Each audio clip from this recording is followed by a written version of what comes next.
Hello friends, welcome to the gold mine in short. आज हम देखने वाले हैं एक बहुत ही इमोशनल और इंटरेस्टिंग मूवी जो अरेबिक लैंग्वेज में रिलीज हुई थी और मूवी का नाम है कैप्रिकॉर्न। ये मूवी एक पूरे शहर की रियलिटी है जिसको मूवी में बहुत ही अच्छी तरह से दिखाया गया है और ये मूवी मुझे तो इतनी अच्छी लगी और उम्मीद करती हूँ कि आपको भी बहुत पसंद आएगी। तो टाइम वेस्ट ना करते हुए मूवी स्टार्ट करते हैं। मूवी की शुरुआत लेबनान के ब्यूट शहर से होती है जहां एक 12 साल के लड़के को हथकड़ी पहनाकर ले जाया जा रहा होता है। बड़ी तादाद में मीडिया के लोग वहां खड़े होकर फोटोज खींच रहे होते हैं। पुलिस लड़के को ले जाकर कोर्ट में बिठा देती है। लड़के के पेरेंट्स रोते हुए कोर्ट रूम के अंदर आते हैं और जब जज बच्चे के हाथ की हथकड़ी खोलने को कहता है और उसके पेरेंट्स से पूछते हैं कि क्या आप जानते हैं आपका बेटा जेल में क्यों है। जी हाँ, उसने गलती की है इसलिए उसे अरेस्ट किया गया है, लेकिन उसकी गलती के लिए अब हमें मुजरिम की तरह यहाँ घसीटकर क्यों लाया गया है। हमारा इससे कोई नाता नहीं है, ऐसा उसके पिता बोलते हैं। अब जज पिता से पूछते हैं कि तुम्हारे बेटे ने कत्ल करने की कोशिश की थी और उसी केस में उसे 15 साल की सजा हुई और तुमने अपने बेटे के खिलाफ गवाही भी दी है, क्या ये भी सच है। पिता भी कहता है कि हाँ, ये भी सच है। खैर, वो केस खत्म हो चुका है, लेकिन आज फिर से ये लोग कोर्ट में क्यों हैं, इसका जवाब आगे की कहानी में मिलेगा। अब जज पूछता है कि तुम्हारे बेटे की डेट ऑफ बर्थ क्या है, जरा बताना। बट दोनों ही पेरेंट्स को पता नहीं है कि वो कब पैदा हुआ था। दरअसल उनके 8 बच्चे हैं और इन्हें अंदाजा भी नहीं है कि कौन कब पैदा हुआ। ये सुनकर जज हंस पड़ता है। लड़की की वकील रिपोर्ट वगैरह, मेडिकल रिपोर्ट वगैरह दिखाकर कोर्ट में बताती है कि इस लड़की की उम्र मात्र 12 साल है। इतना ही नहीं, इसके कोई आईडी प्रूफ नहीं है और ना ही इसके भाई और बहनों की कोई आईडी प्रूफ है। ये तक साबित नहीं किया जा सकता कि ये लोग इस देश के नागरिक भी हैं। इतनी बुरी तरह से पेरेंटिंग कर रहे हैं ये लोग, इसके माँ बाप। अब जज पूछता है कि बेटा, क्या तुम जानते हो कि तुम्हें उस केस में 15 साल की सजा आखिर क्यों हुई थी। वो भी कह देता है कि हाँ, मैं जानता हूँ, मैंने एक पागल आदमी को चाकू मारा था। अब मूवी यहाँ से फ्लैशबैक में जाती है। इस लड़के के बारे में दिखाते हैं। इस बच्चे का नाम है जैन। इसका पूरा परिवार यानी कि 8 बच्चे और इसके पेरेंट्स सभी एक छोटे 10 बाई 10 के रूम में रहते हैं। जैन एक पर्ची लेकर मेडिकल शॉप में जाता है और कोई टैबलेट खरीदता है, फिर दूसरे मेडिकल शॉप में जाकर उसी पर टैबलेट खरीदता है। इस तरह से वो कई मेडिकल शॉप में उसी पर्ची को दिखाकर टैबलेट खरीदकर अपनी माँ को देता है। वो टैबलेट्स का पाउडर बनाकर पानी में मिक्स करती है, फिर कुछ कपड़ों को उसमें भिगोकर सुखाती है। उन कपड़ों में जगह जगह टैबलेट का पाउडर चिपका होता है। फिर उन्हें एक बैग में भर के अपने छोटे बच्चों को गोद में ले लेती है और सबसे बड़े बेटे यानी कि जैन को साथ लेकर जेल जाती है। वहाँ वो एक आदमी से मिलती है और उसे बैग सौंप देती है। लगता है उन टैबलेट्स में कोई नशीला पदार्थ है और उसे बेचने का इसने एक अनोखा तरीका ढूंढ निकाला है। फिर पैसे लेकर वो अपने बच्चों के साथ घर आ जाती है। ये छोटा सा घर बच्चों से भरा पड़ा है, लेकिन तब भी ये कोने में पर्दा डालकर पति पत्नी फिर से बिजी हो जाते हैं। बच्चों को सोने तक की जगह नहीं होती और लगता है एक के ऊपर एक सोते रहे। ऐसी हालत में पता नहीं ये लोग फैक्ट्री की तरह बच्चे क्यों निकाल रहे हैं। सुबह बच्चे जूस बनाकर सड़क पर बेचने लगते हैं। जैन देखता है कि उसकी बहन, जिसका नाम शारा है, उसके ड्रेस में खून लगा हुआ है। जैन 12 साल का है, लेकिन वो समझ जाता है कि सारा बड़ी हो गई है और उसके पीरियड्स शुरू हो गए हैं। माँ बाप भले ही गैर जिम्मेदार हैं, लेकिन जैन को अपनी बहन की बहुत चिंता है। उसने पास सैनिटरी पैड खरीदने के लिए पैसे नहीं होते। जैन अपनी बनियान उतारकर उसे थोड़ा साफ करके सारा को दे देता है कि इसे यूज कर लो। और हाँ, गलती से भी माँ बाप को मत बताना कि तुम बड़ी हो गई हो, वरना वे तुम्हें बेच डालेंगे। फिर जैन एक दुकान में जाता है जहाँ पर वो काम करता है। वहाँ से सैनिटरी पैड के 2 पैकेट चुराकर सारा को देता है और फिर से वार्न करता है कि इसे घर में कहीं छुपा कर रख लो और जरूरत पड़ने पर यूज करना। फिर दोनों सड़कों पर मजे से घूमते हैं। ना तो स्कूल जाते हैं, ना ढंग से कुछ कर पाते हैं। ये बच्चे दुकानों में और सड़कों पर यूं ही काम करते रहते हैं और घर का खर्च चलाते हैं। अब क्योंकि जैन छोटा लड़का है तो कुछ लोग उसे बुली भी करते हैं, लेकिन सारी मुसीबतों को पार करके वो इस परिवार को अपने कंधों पर उठाए हुए है। एक दिन वो काम से घर लौटता है तो सारा को दुल्हन की तरह सजाकर बैठाया गया होता है। लगता है पेरेंट्स को उसके पीरियड शुरू होने का पता चल गया और वे सारा की शादी असद नाम के एक आदमी से तय कर देते हैं और ये वही है जिसकी दुकान में जैन काम करता है। जैन अपनी माँ से लड़ने लगता है कि वो बहुत छोटी है, उसकी शादी क्यों करवा रही हो? क्या तुमने असद से पैसे लेकर उसे बेच दिया है? माँ भी कह देती है, हाँ मैंने उसे बेच डाला। आखिर इस छोटे से घर में इतने लोग नहीं रह सकते, कम से कम वो दूसरे के घर में जाकर खुश तो रहेगी, इसलिए मैंने उसकी शादी कर दी। जैन को बहुत ही गुस्सा आता है। वो सुबह जल्दी उठकर सारा के कपड़े वगैरह पैक करता है और उसके कान में धीरे से कहता है कि चुपचाप उठो और हम दोनों घर छोड़कर भाग जाएंगे। फिर जैन असद की दुकान में जाकर सैनिटरी पैड के कुछ पैकेट और कुछ नूडल्स चुरा लेता है, लेकिन उसकी किस्मत बहुत बुरी होती है। जब वह वापस आता है तो सारा को उसके पेरेंट्स घसीटकर असद के साथ शादी कराने के लिए लेके जाते हैं। जैन बहुत लड़ता है और अपनी बहन को बचाने की पूरी कोशिश करता है, लेकिन उसका बाप सारा को उठाकर जबरदस्ती अपने स्कूटर पर बिठाकर लेकर चला जाता है।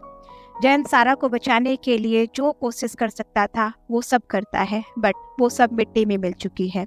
उसको तो इतना गुस्सा आता है कि वो अपनी माँ को गाली देकर घर से भाग जाता है कि आइंदा मैं इस घर में कभी नहीं आऊँगा। और प्रेजेंट में जज बाप से पूछता है कि जब इस बच्चे में इतनी अकल है कि छोटी बच्ची की शादी नहीं करवानी चाहिए, तो तुम्हें ये लिहाज क्यों नहीं रहा? पिता भी कहता है कि मेरे घर में इतने सारे बच्चों को रखने की जगह नहीं है और मैंने अपनी बेटी की भलाई के लिए ही उसकी शादी असद से करनी चाहिए। मैंने असद से पैसे नहीं लिए और ना ही अपनी बेटी को बेचा। मैं तो बस उसका भला चाहता था, पर मुझे नहीं पता था कि ऐसा होगा। सारा के साथ क्या हुआ ये बाद में हमें पता चलेगा। अब कहानी फ्लैशबैक में दिखाते हैं कि जैन बस में चढ़कर किसी और जगह पर चला जाता है। वहाँ भी वो सड़कों पर भटकने लगता है। फिर चुराए हुए नूडल्स के पैकेट खोलकर उन्हें कच्चा खाकर अपनी भूख मिटाता है। लेकिन जब नूडल्स भी खत्म हो जाते हैं तो वो एक होटल में जाकर नौकरी मांगता है, पर वो औरत कहती है कि मैं खुद यहाँ पर कम सैलरी पर काम कर रही हूँ, तुम्हें नौकरी कहाँ से मिलेगी? लेकिन हाँ, वो जैन को एक वक्त का खाना जरूर देती है। फिर जैन उस एरिया की कई शॉप में काम मांगने के लिए जाता है, पर उसे काम नहीं मिलता और बहुत ही भूखा होता है। लेकिन वो भीख नहीं मांगना चाहता था। तब एक आदमी उस पर तरस खाकर खाना खरीद कर देता है। जैन बहुत सोचने के बाद आखिर में खाना खा लेता है। दूसरी ओर उस होटल के स्टाफ को दिखाते हैं जिसका नाम राहिल है। वह अपने बच्चे को एक सूटकेस में छिपाकर काम पर लेकर जाती है और उसी तरह उसे घर भी लेकर आती है। राहिल ने होटल के मालिक और अपने पड़ोसियों से ये बात छुपा कर रखी है कि उसका एक बच्चा भी है। अब जैन राहिल के पीछे जाने लगता है। वो जैन को घर में ले लेती है और कहती है कि तुम मेरे बच्चे का ख्याल रखो, उसकी देखभाल करना और बाहर किसी को पता नहीं चलना चाहिए कि इस घर में एक छोटा बच्चा है। दरअसल राहिल एक इलीगल है जो फर्जी आईडी बनाकर यहाँ पर रह रही है और काम भी कर रही है। पेट के लिए क्या क्या करना पड़ता है, इसीलिए वो अपने बच्चे को छुपा कर पाल रही है। जब वो काम पे जाती है तो जैन उस बच्चे का बहुत अच्छे से ख्याल रखता है, उसे दूध पिलाता है, उसके साथ खेलता है, उसका डायपर भी चेंज करता है, मतलब कि पूरे काम वही करता है। राहिल भी बहुत खुश होती है कि जैन के साथ उसका बच्चा बहुत खुश और सेफ है। एक दिन छोटे बच्चे का बर्थडे होता है तो वह लोग केक भी काट कर सेलिब्रेट करते हैं। और अब प्रेजेंट में राहिल को कोर्ट में बुलाकर पूछा जाता है कि इस लड़के का बिहेवियर कैसा था। राहिल बताती है कि ये बहुत ही अच्छा लड़का है, इसमें कोई बुरी आदत नहीं है। तब जज पूछता है कि अगर ये इतना अच्छा लड़का है तो इसने तुम्हारे बच्चे के साथ ऐसा क्यों किया? इस पर राहिल कहती है कि जैन की गलती नहीं है, उसे मजबूरी में ऐसा करना पड़ा, ऊपर से वो आदमी बहुत ही बुरा है। अब दोस्तों, ये किस आदमी के बारे में बात कर रही हैं और जैन ने इसके बच्चे के साथ क्या किया था, इसके बारे में जज पूछ रहा है। इन बातों का खुलासा भी बाद में होगा। फिर से कहानी फ्लैशबैक में राहुल को दिखाते हैं जो एक सीडी डीवीडी वाले की दुकान में जाती है जिसके ऑनर का नाम है एस्पेरो। उसने राहिल को फर्जी आईडी कार्ड बनाकर दिया था जो कि एक्सपायर होने जा रहा है। राहिल कहती है कि तुम मुझे नया आईडी कार्ड बनाकर दे दो प्लीज, पर एस्पेरो फर्जी आईडी कार्ड बनाने के लिए $1000 मांगता है जो कि राहिल के पास नहीं होते। अब दुकान का ऑनर कहता है कि मैं 500 रुपये में आईडी बनाकर देने को तैयार हूँ, लेकिन तुम अपना बच्चा मुझे दे दो, मैं उसे किसी को अडॉप्शन के लिए देकर कुछ पैसे कमा लूँगा। बट राहिल अपने बच्चे को कैसे दे सकती है, वो मना करके चली जाती है। राहिल ने बड़ी मुश्किल से कुछ पैसा जमा करके घर के एक कोने में रखे थे जिसे जैन ने भी देखा है। फिर पैसे जमा करने के लिए राहिल उन सब जगहों पर जाती है उधार मांगने के लिए जहां वो पहले काम करती थी, लेकिन उसे कहीं पर भी पैसे नहीं मिलते। फिर वो अपने बच्चे के बाप के पास पैसे मांगने जाती है, लेकिन वो कहता है कि मेरे पास उतने पैसे नहीं हैं, बट एक ओरिजिनल आईडी कार्ड है, तुम इसे रख लो और इस आईडी कार्ड की तरह जो फोटो है उसकी तरह अपना हुलिया बदल लो। फिर वो एक बुजुर्ग कपल से मिलती है जो खुद इलीगली यहाँ पर रह रहे हैं। तीनों इमिग्रेशन ऑफिस जाते हैं और कपल रिच लोगों की तरह ड्रेसअप करते हैं और वह कहते हैं कि ये लड़की हमारी दुकान में काम करने आई है। ऑफिसर बुजुर्ग से उसके दुकान का फ़ोन नंबर पूछता है तो उसे पता नहीं होता और वो यहाँ पर फंस जाते हैं। अब ऑफिसर उन्हें वार्न करता है कि आइंदा झूठे डॉक्यूमेंट्स लेकर आए तो पुलिस को बुला दूंगा, समझे। तीनों जान बचाकर वहाँ से जैसे तैसे चले आते हैं। राहिल बहुत ही घबराई हुई है कि अगर उसे इलीगली यहाँ रहने के लिए अरेस्ट कर लिया गया तो उसके बच्चे का क्या होगा। फिर वो अपने पेरेंट्स को कॉल करती है जो कि इथियोपिया में रहते हैं। वो कहती है कि इस महीने मैं पैसे नहीं भेज पाऊंगी, अगले महीने जरूर भेज दूंगी। यहाँ जैन राहिल का इंतजार कर रहा होता है, लेकिन वो घर पर नहीं आती। 2 दिन यूं ही बीत जाते हैं और अब घर में खाना भी नहीं होता। जैन बच्चे को उठाकर उस होटल ले जाता है जहाँ राहिल काम करती थी, पर वहाँ बताते हैं कि वो 2 दिन से काम पर नहीं आई है। फिर जैन बच्चे को लेकर एस्पैरो की सीडी शॉप में जाता है। एस्पैरो जैन और राहिल के बच्चे के लिए खाना वगैरह खरीद कर देता है और बहुत भले आदमी की तरह कहता है कि 2 दिन और वेट करो और अगर राहिल नहीं लौटी तो मुझे बता देना, मैं तुम्हारी मदद जरूर करूँगा। जैन वापस घर आ जाता है। फिर यहाँ दिखाते हैं कि राहिल के साथ क्या हुआ था। दरअसल राहिल की तरह कई इलीगल इमिग्रेंट्स को अरेस्ट करके जेल में डाल दिया गया था। वहाँ के दूसरे इलीगल इमिग्रेंट्स बताती हैं कि अगर इन्हें पता चल गया कि तुम्हारा बच्चा भी है तो उसे भी पकड़कर यहाँ ले आएंगे। यहाँ किसी को पता नहीं चलना चाहिए कि तुम एक माँ हो। वो बहुत ही परेशान होती है और अपने बच्चे को बचाने के लिए वो अपना दूध वेस्ट करती है ताकि किसी को ये पता ना लगे कि वो एक माँ है। यहाँ जैन के पास पैसे भी नहीं होते तो वो उन पैसे को उठा लेता है जो राहिल ने जमा करके रखे हुए थे। उन पैसों से वो बच्चे के लिए दूध खरीद कर लेके आता है, लेकिन बच्चा दूध नहीं पीता और रोता रहता है। फ्रिज खोलकर देखता है तो उसमें सिर्फ आइस क्यूब होते हैं। जैन उन्हें निकालकर उन पर शक्कर लगाकर बच्चे को देता है। वो बच्चा बड़े मजे में मीठी क्यूब खाने भी लगता है और उसकी भूख भी थोड़ी कम हो जाती है।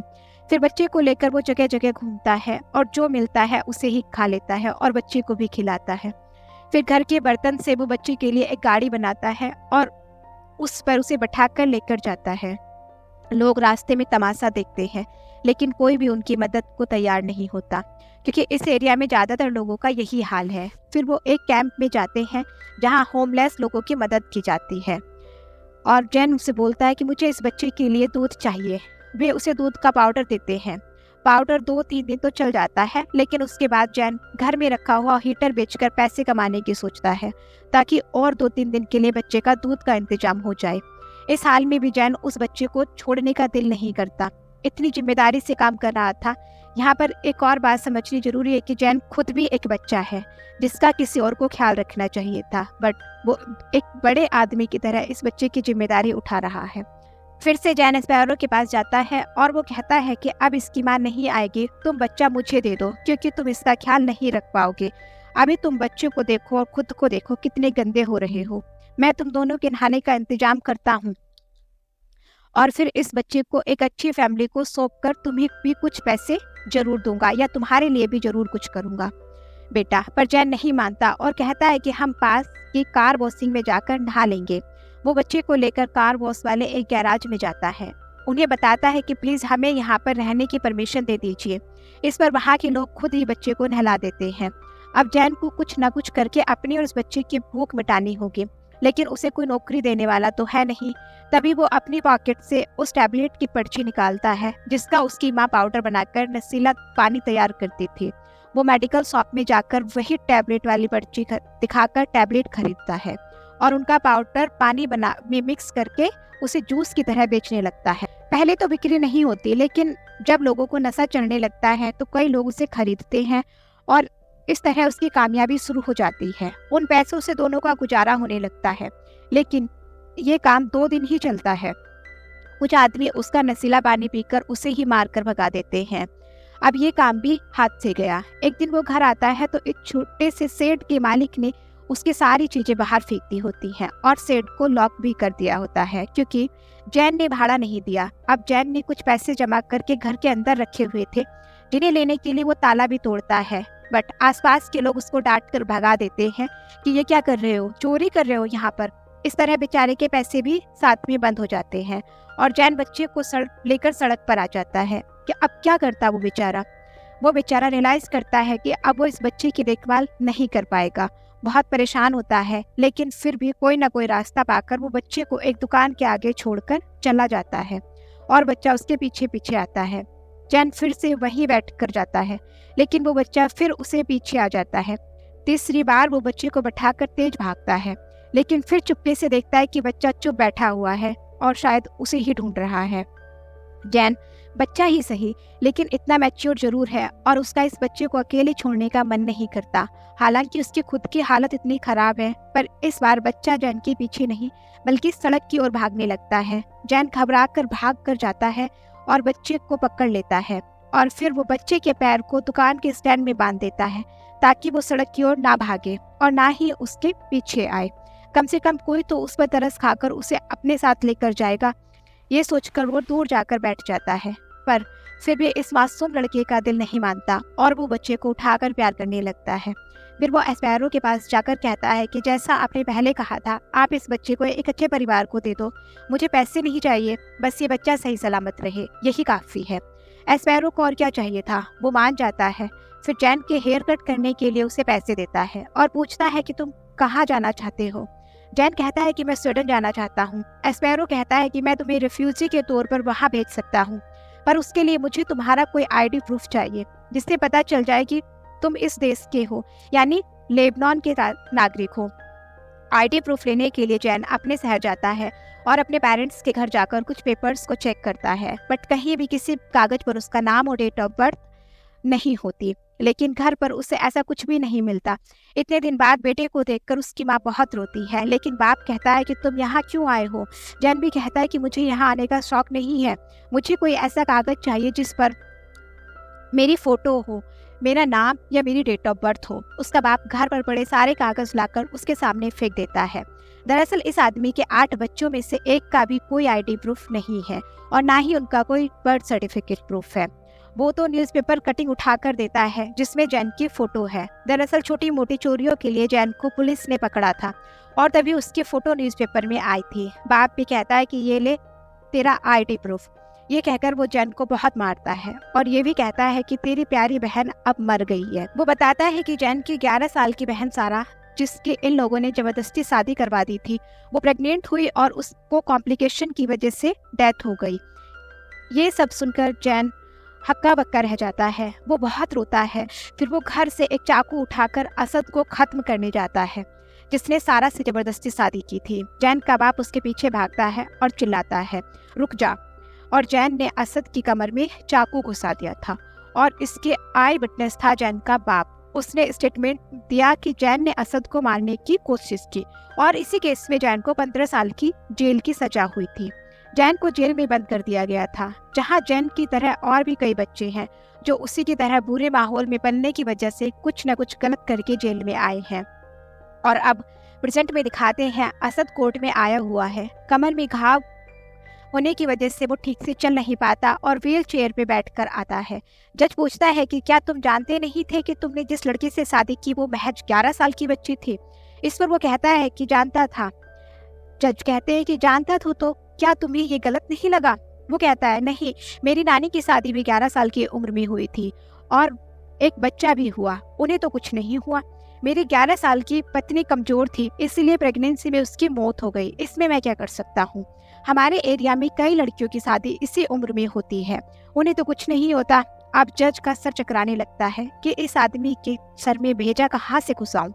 वो पूछता है कि शादी के कितने महीने के बाद तुमने उस बच्ची के साथ रिलेशन बनाए।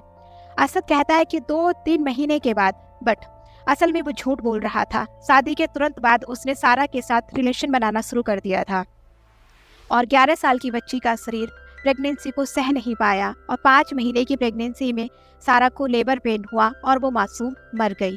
और इस तरह पता चलता है कि जैन ने असद का कत्ल करने की कोशिश क्यों की थी और उसे 15 साल की सजा क्यों हुई। यहाँ ये भी सवाल उठता है कि फिलहाल ये जो केस चल रहा है वो केस कैसे लड़ रहा है, क्योंकि जिस बच्चे के पास, जिस लड़के के पास खाने पीने के लिए पैसे नहीं थे, उसे लॉयर कैसे मिले, ये सब भी आगे बताया जाएगा। असद को चाकू मारने के जुल्म में जेल भेज दिया जाता है। वहाँ कभी कभी न्यूज़ कवरेज के लिए लोग आते जाते रहते हैं और जैन उन्हें देखता रहता है। फिर वो राहिल से भी मिलता है जो उसी जेल में है। राहिल रोने लगती है कि अब तुम भी मेरे बच्चे के साथ नहीं हो, न जाने उसका क्या हुआ होगा। तभी जेल का वार्डन जैन से पूछने लगता है कि जैन ने राहिल के बेटे को एस्पायरो के पास छोड़ा था। मतलब जेल के वार्डन को भी पता चल जाता है। हालांकि राहिल नहीं चाहती थी कि उसके बच्चे के बारे में किसी को भी पता चले। और फिर यहाँ होता है सीन कट और फ्लैशबैक में दिखाया जाता है कि जैन जेल में अपनी सजा काट रहा है। इस वक्त जैन के मन में सिर्फ एक ही चीज चल रही है कि 15 साल की सजा काट कर मैं बाहर जाकर क्या करूँगा। वो एक बच्चे की तरह सोच रहा होता है। लेकिन इसके बाद जो होता है वो जैन को अपने पेरेंट्स पर केस करने पे बिल्कुल मजबूर कर देता है। जेल में एक दिन जैन की माँ उससे मिलने आती है और बड़े प्यार से बात करती है, पर जैन उसके नाटक से कोई फर्क नहीं पड़ता। वो कहती है कि बेटा तुम परेशान मत होना कि तुम्हारी बहन जिंदा नहीं है, उसकी किस्मत ऐसी ही थी, लेकिन अब तुम्हारी एक और छोटी बहन आने वाली है, मैं प्रेग्नेंट हूँ बेटा। और बस ये सुनकर जैन गुस्से से लाल हो जाता है। वो अपनी माँ को गाली देने लगता है और कहता है कि तुम में जरा सी भी इंसानियत नहीं है, तुम इंसान नहीं कुछ और ही हो। ये कहकर वो चला जाता है। उस रात टीवी पर एक लाइव शो चलता है जिसमें कोई भी फोन करके अपने बारे में या अपने देश की हालत के बारे में कुछ भी कह सकता है। जैन जेल के फोन से उस शो को कॉल करता है और चिल्लाता है कि जब खाने को दाना नहीं है, पैसे नहीं है, काम नहीं है, ना अच्छा घर है, ना बच्चों को स्कूल भेजने की औकात है, तो तुम बड़े लोग बच्चे पैदा करते ही क्यों हो। आवाज को सुनकर जेल के सारे मेंबर्स जान जाते हैं कि जैन बोल रहा है। सब टीवी पर उस शो को देखने लगते हैं और उसी रात जैन उन सब में हीरो बन जाता है क्योंकि उसने इतना अहम सवाल जो उठाया है। सभी फिर उसे अपनी तरीके से बताते हैं कि भाई तुमने सबकी तरफ से, समाज और अपने पेरेंट्स पे ये सवाल उठाया है। वे सभी उससे सपोर्ट करते हैं। तब टीवी शो वाले पूछते हैं कि हम तुम्हारे सवाल का जवाब ढूंढने में तुम्हारी मदद जरूर करेंगे, तुम बस ये बताओ कि हमसे क्या एक्सपेक्ट करते हो। जैन कहता है कि मैं अपने दोनों पेरेंट्स पर केस करना चाहता हूँ कि उन लोगों ने मुझे पैदा ही क्यों किया। अब उसका ये इम्पोर्टेंट सवाल मीडिया में वायरल हो जाता है और कई चैनल्स पर इस बारे में डिबेट हो जाती है और फिर आग की तरह फैल रहे इस अहम मुद्दे का लीगल सॉल्यूशन निकालने में जैन की मदद करती है एक लॉयर जो जैन से बात करती है। जैन अपनी 2 अहम प्रॉब्लम्स का जिक्र करता है। एक तो ये, एक जैन इसी देश में पैदा हुआ है लेकिन उसके पास इस बात का कोई प्रूफ नहीं है, कोई आईडी नहीं है। और दूसरी प्रॉब्लम ये है कि जैन को उसके पेरेंट्स ने पैदा किया, जबकि उसे बड़ा करने, उसकी देखभाल करने के लिए उनके पास कोई जरिया नहीं है। ना अच्छा काम है, ना रहने के लिए घर है, ना उसे स्कूल भेजने की जिम्मेदारी, कुछ भी नहीं। ये गैर जिम्मेदारी की तरह नहीं बल्कि इतना बड़ा क्राइम है जिससे जैन को ढंग की जिंदगी नहीं मिल पाई जिससे वो डिजर्व करता था। इसी जुर्म के लिए वो अपने पेरेंट्स पर अब केस करना चाहता है। और ये उस अकेले की समस्या नहीं है बल्कि ऐसे माहौल में रहने वाले हर बच्चे की प्रॉब्लम यही है। और इसलिए लॉयर उनका केस लेने के लिए तैयार हो जाती है और यही केस मूवी की शुरुआत में दिखाया गया था। प्रेजेंट में कोर्ट में दिखाते हैं जहाँ ये केस चल रहा है। बाहर न्यूज़, मीडिया और बाहर बहुत सारे लोग वेट कर रहे हैं केस में क्या फैसला होगा और जैन को क्या न्याय मिलेगा। इस केस की पूरी डिटेल्स जानने के बाद जज को एहसास होता है कि ये बच्चा ऐसी सिचुएशन से गुजर रहा है जिसमें उसका बचपन ही नहीं, उसकी ज़िंदगी के आने वाले कई साल दर्दनाक होंगे।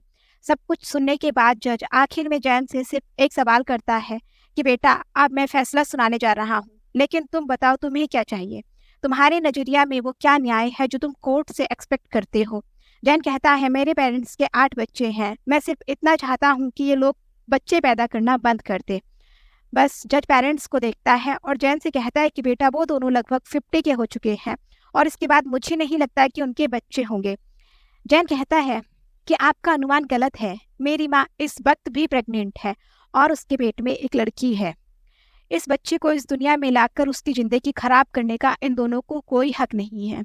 हालांकि ये लोग पहले से 8 बच्चों की ज़िंदगी बर्बाद कर रहे हैं, इसलिए मैं चाहता हूँ कि वो बच्ची पैदा ही ना हो, मुझे बस यही चाहिए। अब अपने बेटे के मुंह से ये सुनकर दोनों पेरेंट्स अंदर से एकदम बिखर जाते हैं। यहाँ ये केस होता है खत्म और इस केस के सारे डिटेल्स और डॉक्यूमेंट्स को कई हजारों केस फाइल के बीच रख दिया जाता है। केस फाइल पर जैन का नाम और केस नंबर लिख दिया जाता है उसे फोकस करके, और फिर यहाँ होता है सीन कट। स्टेटमेंट के आधार पर पुलिस जान जाती है कि राहिल के बच्चों को जैन ने एस्पैरो के हाथ सौंपा था। उसकी तलाशी में निकलते हैं। वो देखते हैं कि एस्पैरो ने एक बच्चे को नहीं बल्कि ऐसे कई बच्चों को एक पुरानी फैक्ट्री में बंद करके रखा हुआ है जहां हवा भी नहीं जाती। पुलिस उन सब बच्चों को रेस्क्यू करती है, फिर राहिल के बेटों को उसकी माँ से मिलवा देती है।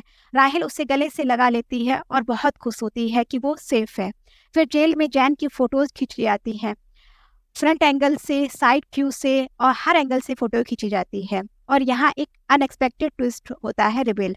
फोटोग्राफर कहता है कि बेटा तुमने केस किया था कि तुम्हारे पास आईडी कार्ड नहीं है, ये आईडी कार्ड का फोटो है, थोड़ा स्माइल तो कर लो बेटा। कोर्ट ने सरकार को ऑर्डर दिया है कि तुम्हें आईडी कार्ड इशू करे, और जैन पहली बार एक खूबसूरत स्माइल देता है, और इसी फ्रेम के साथ ये मूवी खत्म हो जाती है। अब आप यही सोच रहे होंगे कि जज ने आखिर में फैसला क्या सुनाया। अब देखिए, वो ना तो उस बच्चे को गिरा सकते थे क्योंकि वो इलीगल होगा, और ना ही वो किसी को बच्चे पैदा करने से रोक सकती है। इसीलिए उन्होंने उस बच्चे को उसका आईडी कार्ड देने ही सही समझा, यानी कि उसकी पहचान दी। और वीडियो और मेरा एक्सप्लेनेशन अच्छा लगा हो तो वीडियो को लाइक करें, चैनल को सब्सक्राइब करें, and finally thanks for watching.